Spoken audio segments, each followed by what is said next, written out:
Tensions between India and Pakistan are always fairly high, but last week the nuclear-powered neighbours came close to the brink of all-out conflict.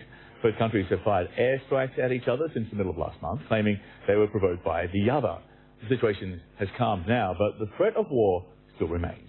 CNN's Nick Robertson sat down with Pakistan's military spokesperson to his perspective.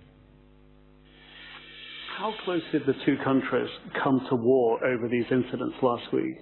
We were, I would say, close to the war because when they violated the airspace, undertook an aggression, we went for response.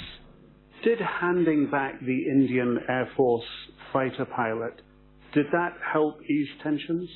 No, it is up to India that whether they take that peace gesture and move forward towards de-escalation or continue the agenda that they have. How would you judge India's posture at the moment on the other side of the line of control? Along the line of control, we are eyeballs to eyeballs. So there is presence of troops for decades. But post the Indian aggression and our response, the safeguards have been taken by both sides. Increase in troop numbers on both sides? Because it is natural as part of military planning that when the situation gets hot, there are safeguards. Those safeguards are in place on both sides. In this eyeball-to-eyeball, high-alert situation, how possible is it for things to escalate again? We feel that now the ball is in the Indian court. Should they decide to escalate more, the situation will go bad. India claims that on Tuesday last week it crossed into your airspace and bombed what it calls essentially a terrorist training camp. Not even a single brick has been found there if there was an infrastructure, and not even a single dead body found there. Their claims are false, and I believe lately there is an announcement from their side also that they cannot claim any casualty. Is it correct that Pakistan is now going to take action against Jaish-e-Mohammed, the group that claimed responsibility for that attack in India 2.5 weeks ago that precipitated the current tension? First of all, that claim has not been made from within Pakistan because Jaish-e-Mohammed does not exist in Pakistan. It has been prescribed by United Nations also and Pakistan also. Secondly, we are not doing anything under anybody's pressure.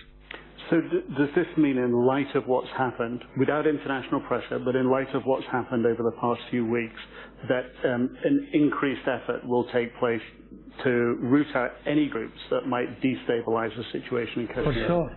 Anybody who operates from Pakistan, we feel that it is not in the interest of Pakistan.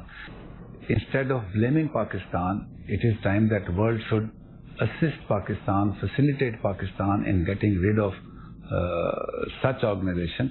In your opinion, why did that attack in the middle of February against Indian forces happen that triggered all this tension?